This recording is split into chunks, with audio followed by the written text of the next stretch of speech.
Good evening to yet another sermon. I know that I'm kind of blind because you can't actually tell what time of day it is in here, but it is actually the evening. We do most of these at that time and once a month as well. You can see all of those past sermons also on our YouTube channel too.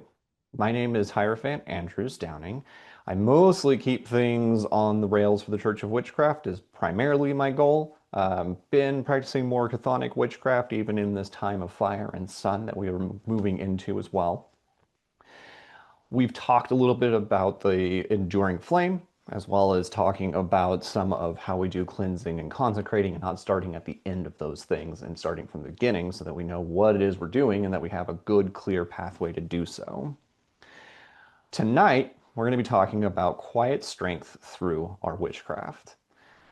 Quiet strength is not the absence of power, but power so rooted it need not announce itself. This is going to be the core theme that we're talking about here. We're reaching nearly close to Beltane here in the Northern Hemisphere, and often the correspondences for that have to do with passion, fertility, union, ecstasy, as well as fire. That's one of the fire festivals. No one's surprised by this. We're going to be talking a little about what we've talked a little bit about Hearthfire before. This is something similar to that. We're just going to reference this as Witchfire, so you'll hear that pretty consistently, and it has to do with the core flame. So think of the main flame and then the interior flame, that central, steady flame that we see whenever we're working with fire. It is a silent ember within it. It is the hidden root that we go down in, as well as it is being non-performative strength. We're strongest or most potent when our efforts are in stillness. There are times to be loud, but specifically when we're the closest to ourselves and best aligned, that's where we're going to find our strongest selves. Tonight we consider how witches cultivate this quiet strength, and we do that through devotion, endurance, mystery, as well as the transformative fire. Kind of weird that we're going to this Beltane thing where we're going to encounter some of this transformative fire. Beltane is not solely a celebration. It is a rite of transformation.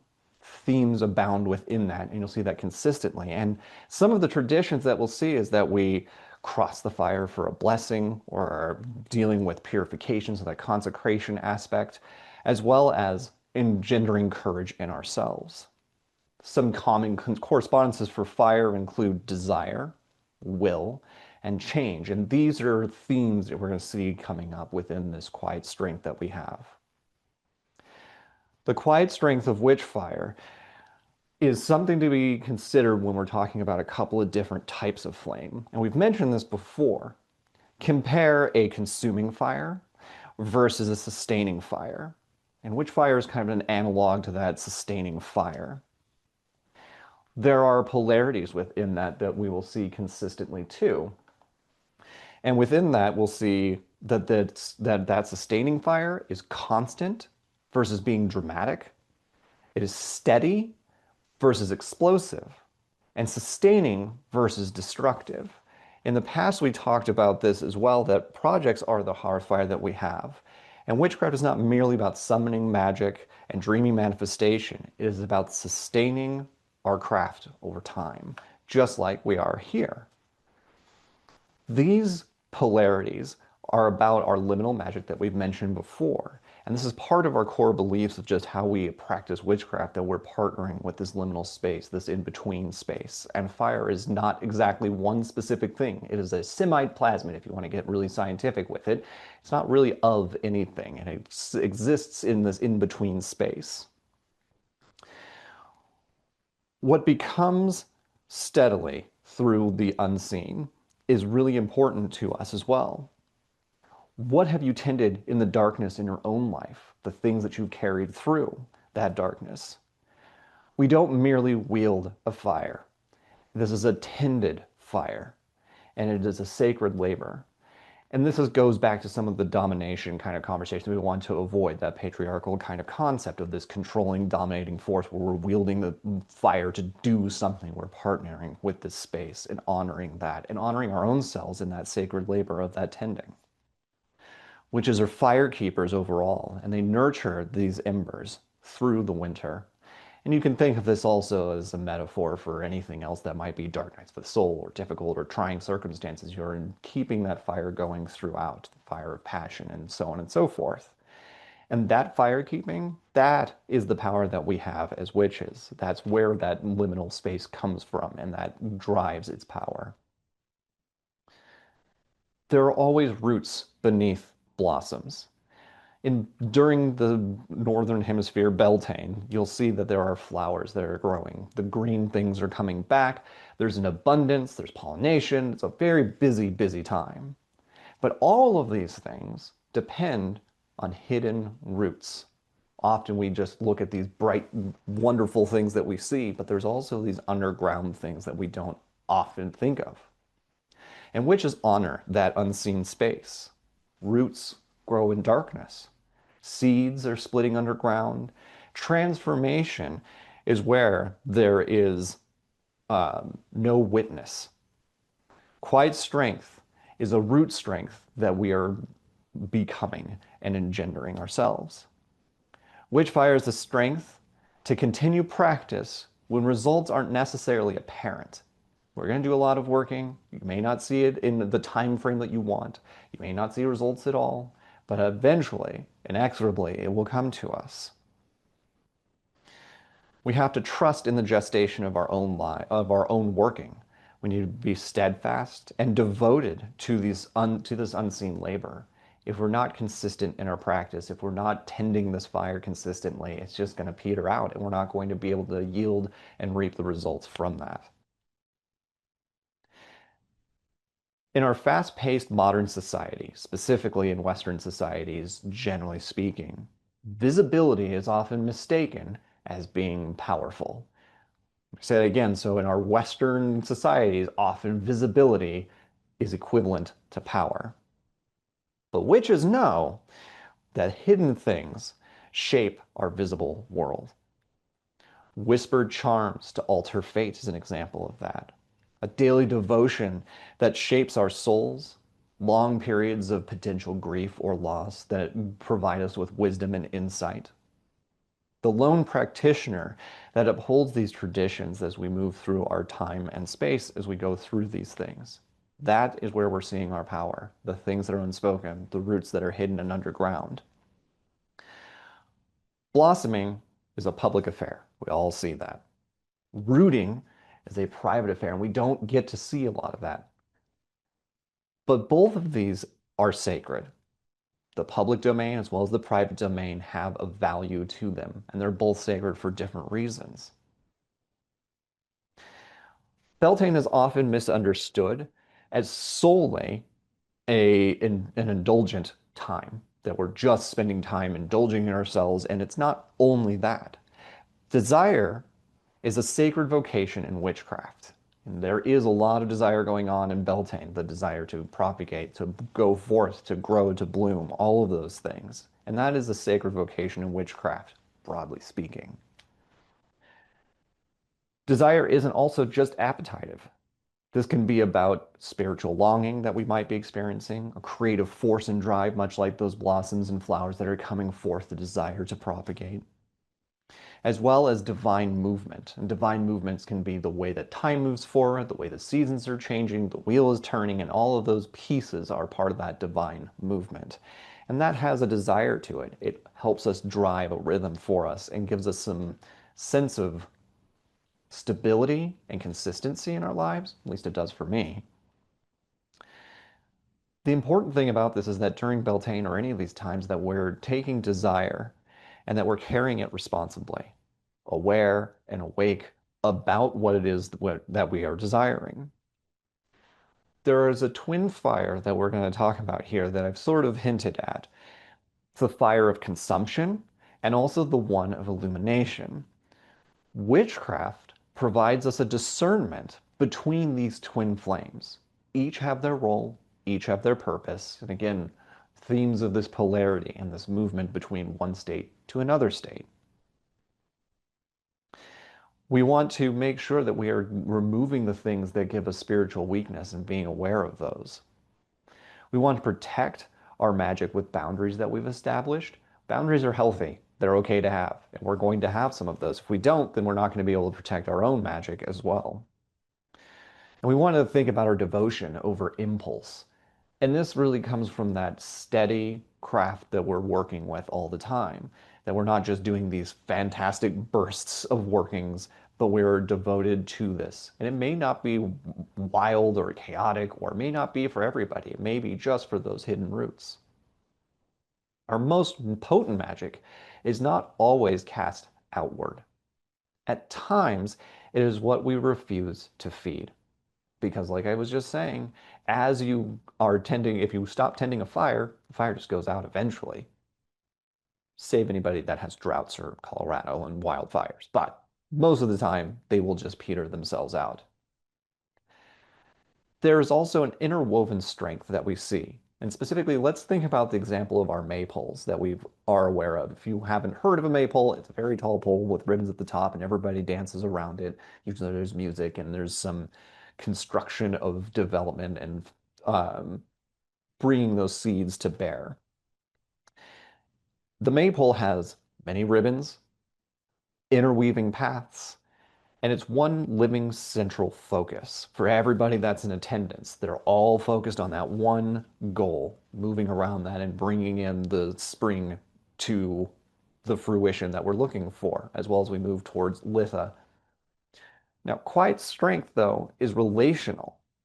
This isn't done in isolation. It is woven in communities. So just like our ribbons, these are ideas of sympathetic magic. We're doing one action to gain another action, this changing of fates and the changing of our world. And as we intertwine these ribbons, also think of how we're making those connections together in community, how we're being relational to one another.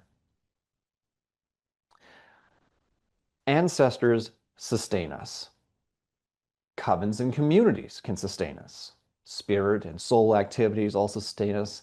And very specifically for this period of time, the land is also sustaining us. We respect all of these aspects, and it's part of our craft. It's inextricably linked to each individual as well as us as a community. Every ribbon and every path, fate intertwines. This builds and encourages interdependence. And it's also a collective will weaving as we move forward as a collective unit for a specific goal. And those are really powerful things, but they're not necessarily very loud things. They can be, but there's also a quiet strength in those. Quiet strength grows with reciprocal support. Each person has a role in this development. There's a humility in allowing yourself to be woven into sacred patterns. Been reading this book specifically that talks about these patterns and those sorts of things. And specifically, it was talking about not having any anchor point to them, that they're just drifting through life in the very present now. But they realize as they look back that they have no anchor, no memory. Nobody has any idea who they were. There's no record of it anymore. It's just them now. But this weaving together of fates, these interwoven relational supports and quiet strength, those are some of your anchor points. And that's what these communities are really helping you establish together as a unit. Witches are essentially stewards of silent power. We're not looking to dominate, not looking to coerce, we're partnering with all of these things. Witches have often survived through obscurity, which is still true. We have to have a magical strategy as we move forward, strategy for how we're going to interact and engage with our communities, with ourselves, with the divine.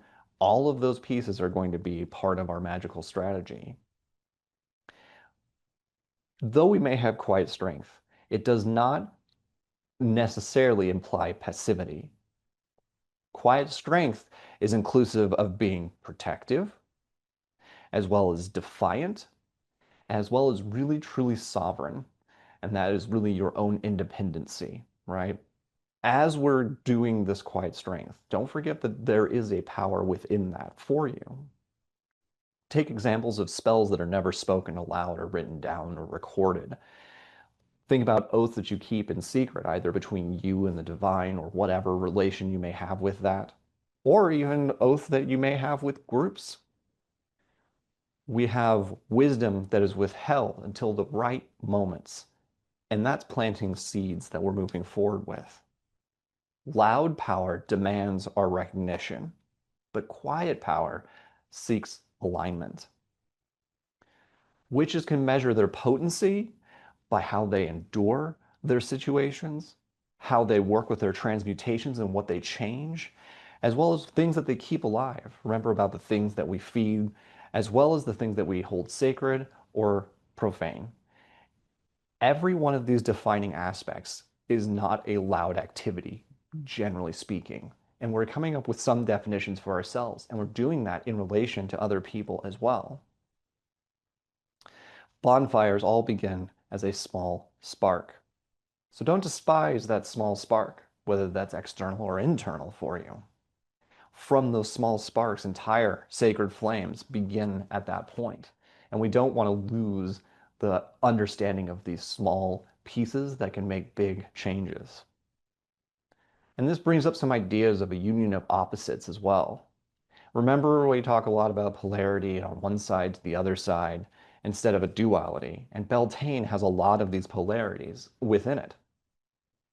Fire and earth is one big polarity, wildness and order, as well as passion and stillness, and becoming and being. Becoming is transcending into something new, a new phase in your own existence. Being is staying rooted in what you are and really exploring what that is. This resolute, sovereign entity that knows itself and knows its relation to things.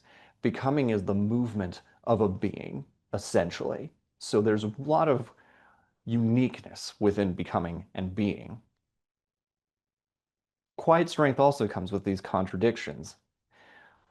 Mature witches know that there's not just one maypole around, and there's not just one chosen ribbon weaving. There's a lot of them. We learn to carry paradox as witches mature. We learn to carry paradoxes of fire and course and compassion, so fierce and compassionate aspects, as well as being wild and disciplined, tender yet protected, receptive but sovereign.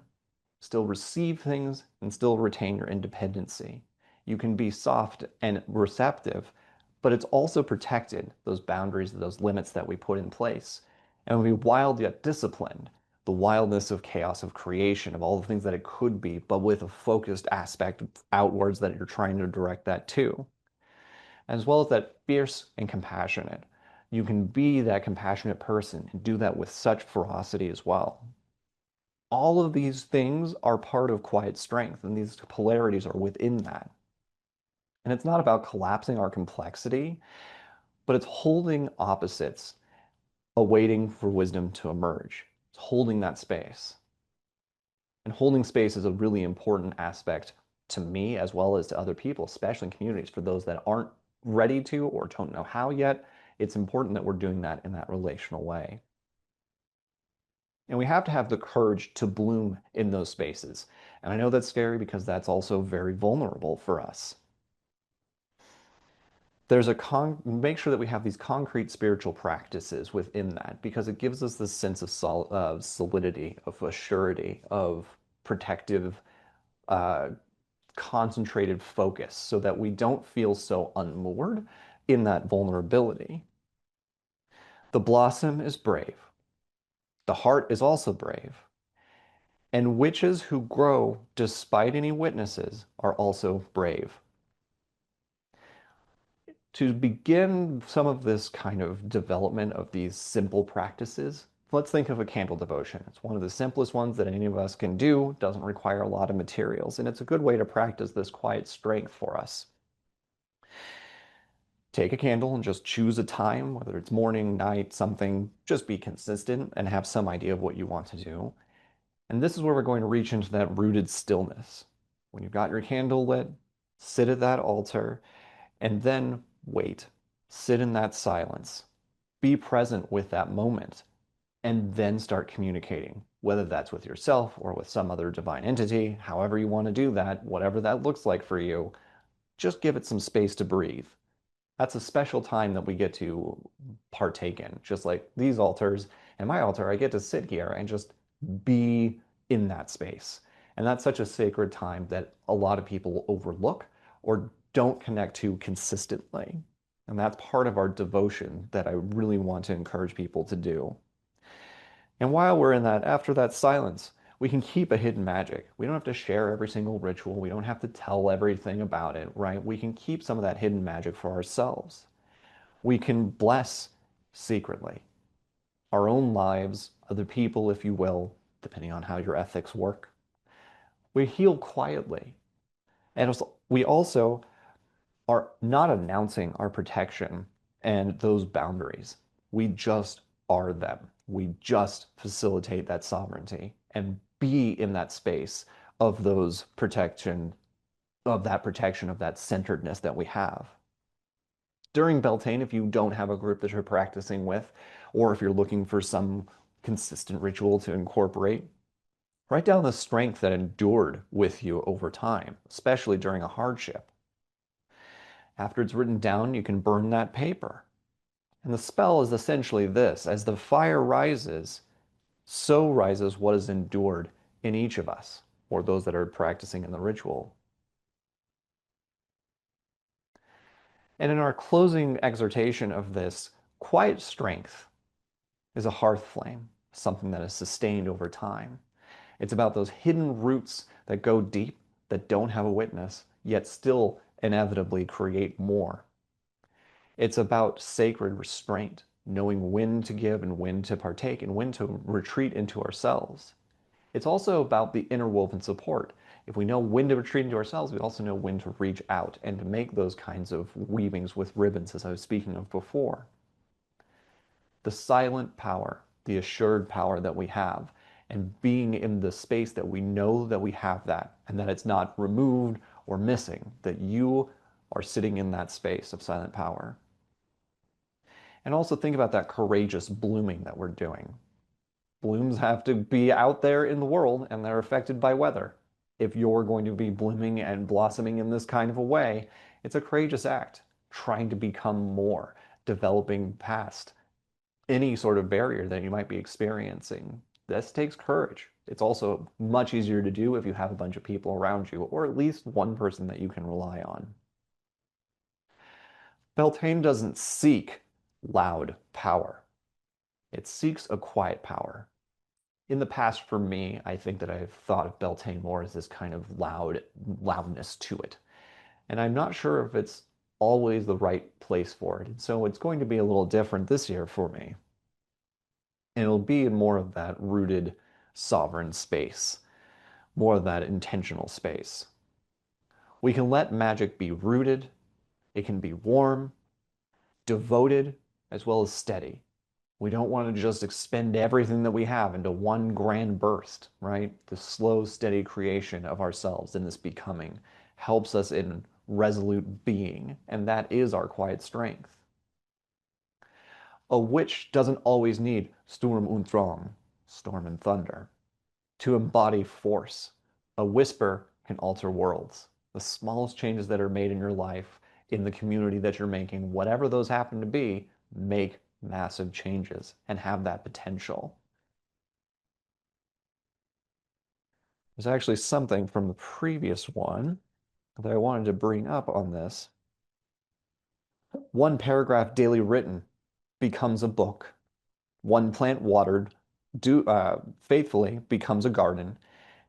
And one boundary upheld becomes a life transformed. Consistency over time. Small acts that make great changes in our own lives. I'm going to take a quick second here. I'm going to leave you with this. May the Beltane fires awaken what has slept within you. May hidden roots strengthen what seeks to flower. May your craft be fierce in silence, radiant in devotion, and enduring in mystery. And may the quiet strength of the old ways burn bright in the circles that you'll be in. Appreciate everybody being here. If you want to look at more of some of these sermons, like I said, you can look at our YouTube channel. We'll be, since we're in Lincoln, Nebraska, we will be at Bethany and Bloom this year, and we'll be doing some celebration circle as well. So honoring Beltane and this quiet strength and continuing that theme throughout. Also, feel free to connect to our Discord. We'd love to hear from you. And also, thank you for everybody who's here tonight. We appreciate you. And also, come back and visit us again. We'd love to see you. Have a great evening.